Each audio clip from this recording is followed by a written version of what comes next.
Kuya Regan.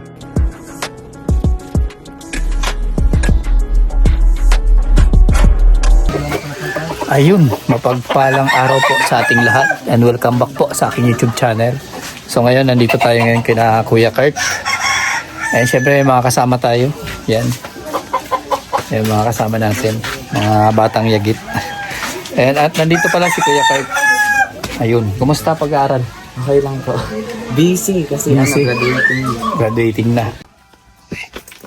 Ayan, kumusta Kuya Kurt? Yung pag-aaral natin. Okay lang po. Medyo nabibusy po ngayon kasi nga marami pong mga gagawin kasi nga pag-graduating po. Yung exam mo. I think ngayon po kasing week, summative po, tapos siguro puro practice na po sa song sa graduation po. Yung sa pag-college. Wala pa pong resulta yun. Siguro po May or kaya June pa po yung labas ng result po. Ng result sa yun yung sa SCAT na Sa SSC po. yun yung sa SCAT na SSC yung tawag dito sa atin na doon siya nag-take ng exam para sa pag-college niya and sana makapasa. I hope so. Kumusta yung exam? Madali lang naman. Opo, naman. Kasi yung iba, yung lang, Kaya. Opo, kaya naman. Ayun. So yun na. Hintayin natin yung result kung saan talaga siya pwedeng mag-college. So yan po. Salamat sa ating sponsor doon. Nandito tayo para maghatid ulit ng kanyang allowance, monthly allowance.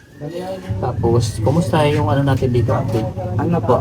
Nagtanong na po ako kay Mama Loret. Tapos yung nagpayag po sila, pero dito lang daw po sa kusina po. Tapos yung the rest po, sa anak po niya. Ito naman talaga yung natin, kaya lang natin na So, ang mangyayari dito, anong offer ni Kuya? Sino ba? Sino po? Yung dyan. Baka tutulong daw po. Tutulong.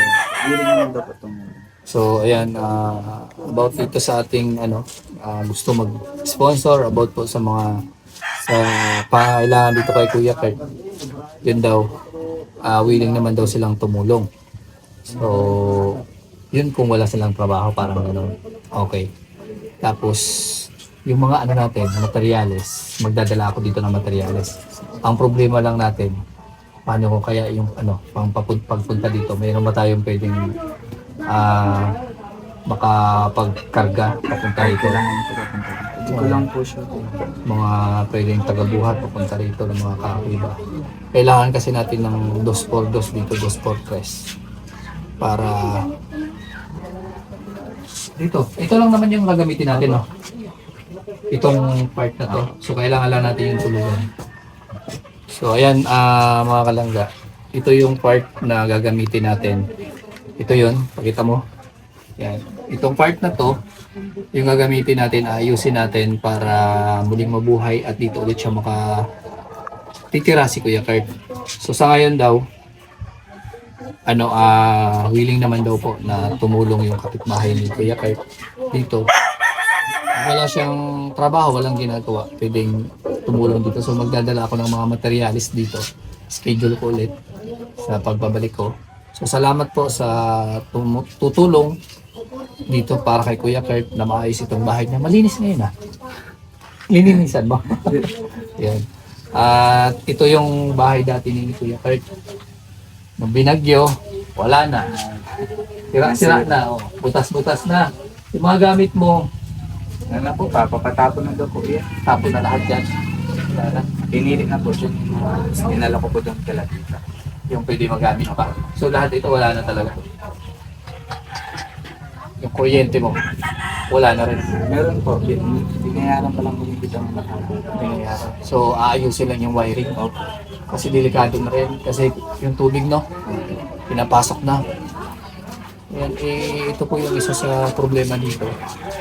Kasi tagus-tagus na. Ayan.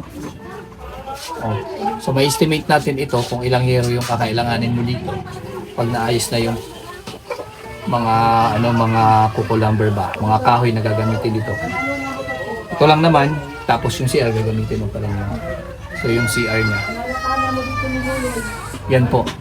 So sa ngayon, ibigay ko lang yung Kumusta pala yung yung pangyayari kay lola mo? Sobrang sad na po daw. Kasi ano po nangyari yun talaga. Like, sobrang na-stress po ako nun kasi yung time na yun nung nawala si mamay.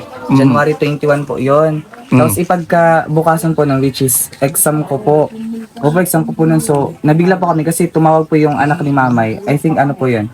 Alas 8 po siguro yun ng gabi. Yung ginagawa ko po na nagre-review po ako tsaka nagsusulat po ng mga compliant po sa sa subject po namin. Tapos bigla pong tumawag yung anak ni mamay na kasi wala na daw po si mamay.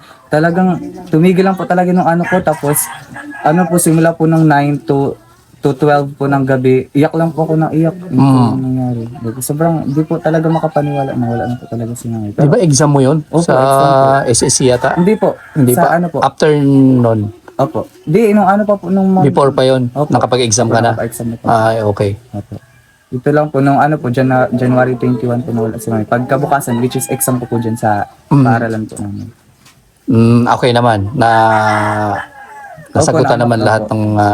Yung mga exam po. Oo. Nga lang po talaga, nung nawala po si mami, which is 1 week po ata ako nung di nakapag-aral. Pero pinayagan naman po ako ng mga teacher ko po.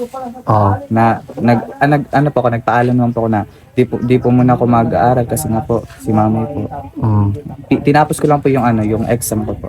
So absent ka, Opo. ilang araw, okay naman sa kanila kasi alam naman nila yung sitwasyon, no? May patay kayo. Ganun.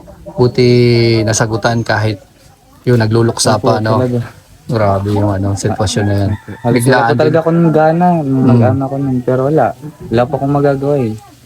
Ganun talaga. At least nakapagpahinga na si Lola. No, yung mga paghihirap niya. So doon ka nag-stay noon. Opo, dun po ako sa sa Sagrada po sana po naman. Yun. Kasi yun nga, nabalitaan ko yung pangyayari. Sabi ko, nako, mag-i-exam pa naman. Apektado yung, siyempre, yung utak natin, blanco dahil sa mga pangyayari. Ganun lang naman yun. Pero at least, patuloy lang. Diba? Malapit na pati.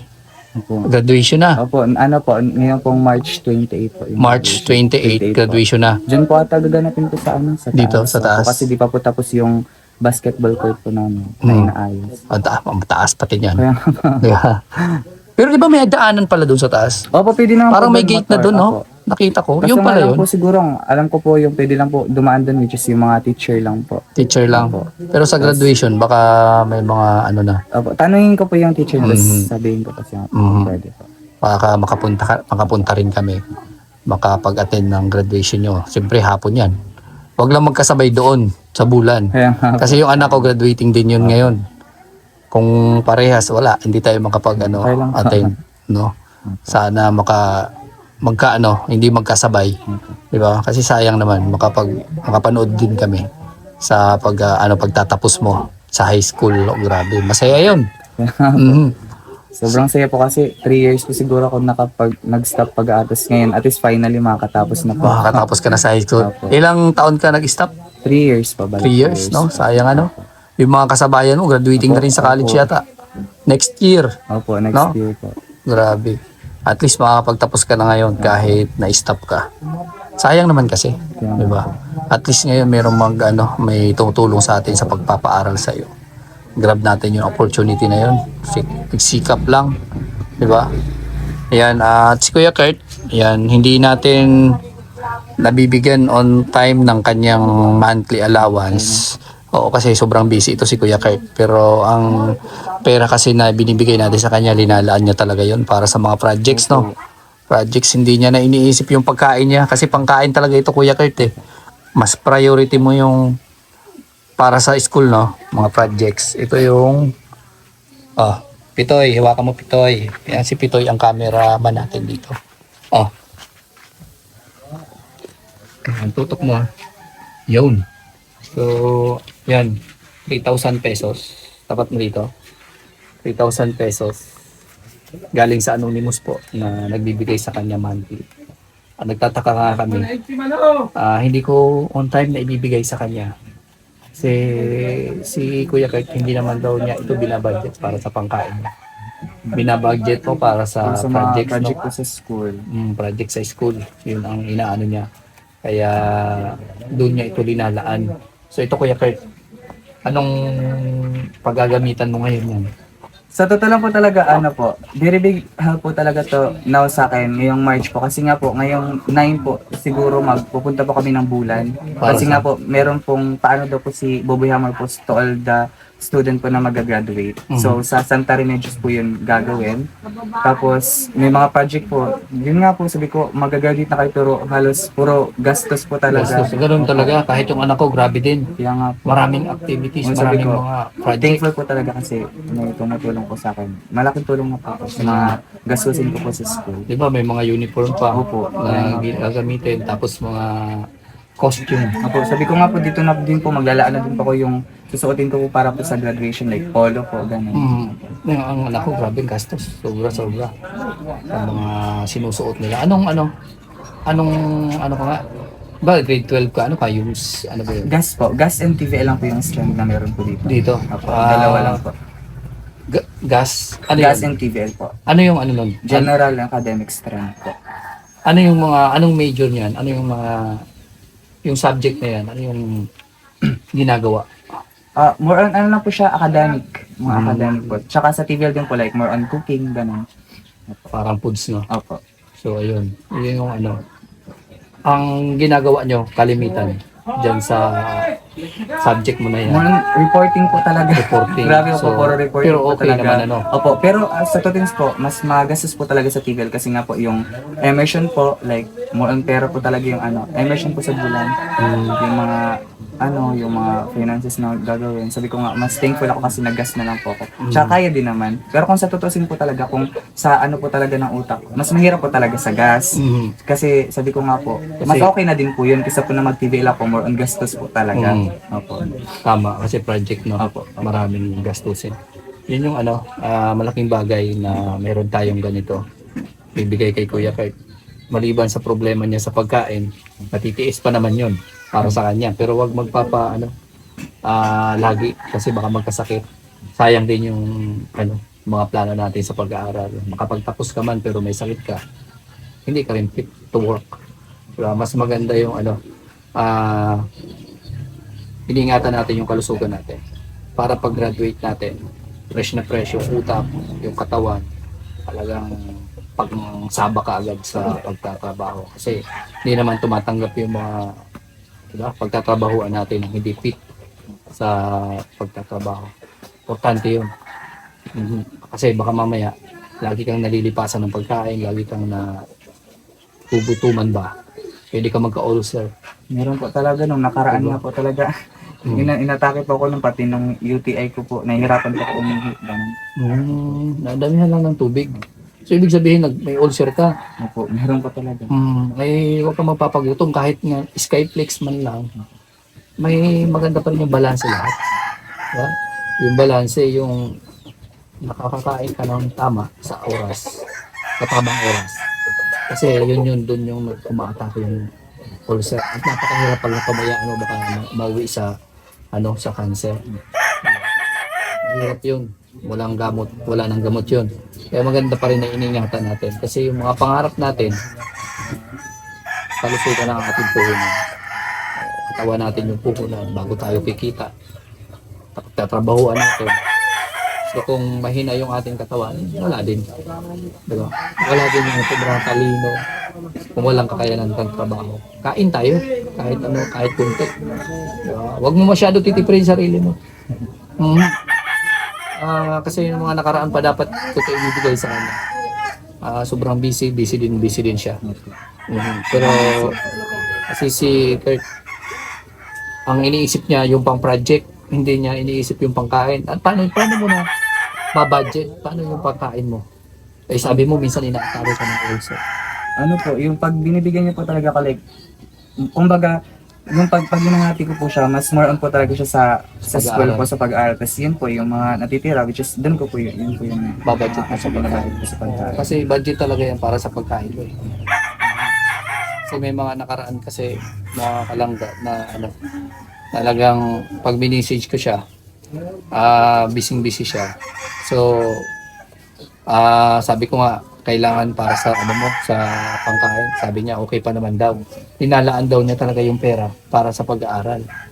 So, paano yun? Nakakakain ka naman dyan sa... Opo, kahit pa paano, okay naman po kasi yan naman po si tita. Like, pag talagang walang-wala, tinutulungan naman po nila.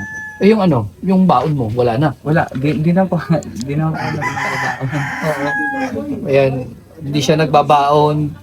So, bali, paano yun? Yung snack mo, wala. Wala, pag alas 12 na lang, pag uwi na po, Pag uwi na. uwian, Eh di, yun na po kumakain. hindi yung kinakain mo sa umaga.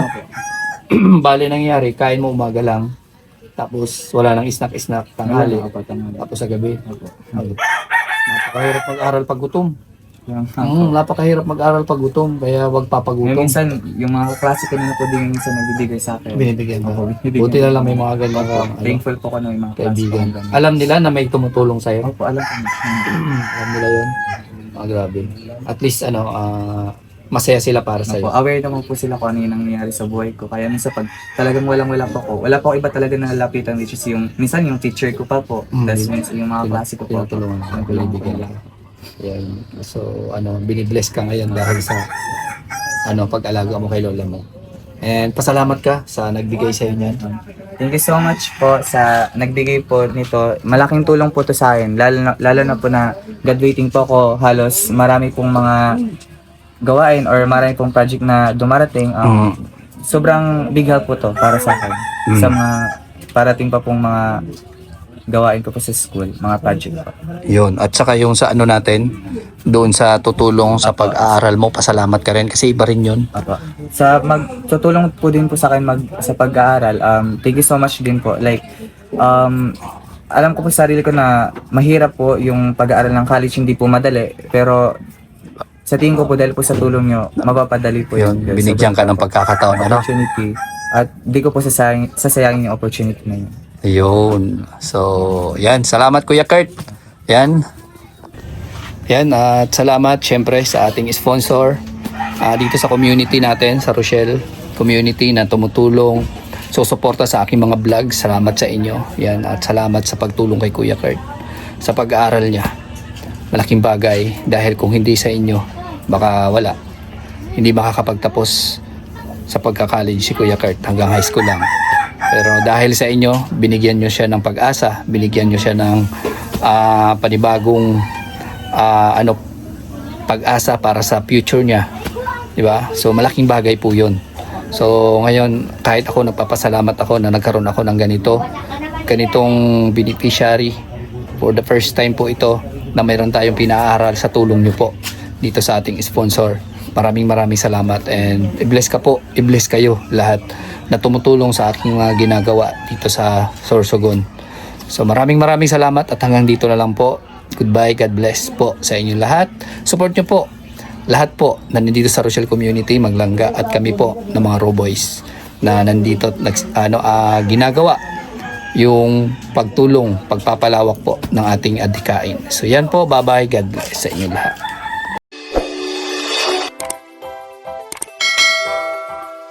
Kaibigan at kasama nyo, Kuya Regan Vlog. Matulungin at mabuti sa kapwa, matanda man o mga bata. Sa adventure ay isasama ka, kabutihan lagi ang dala. Saan man magpunta, Kuya Regan.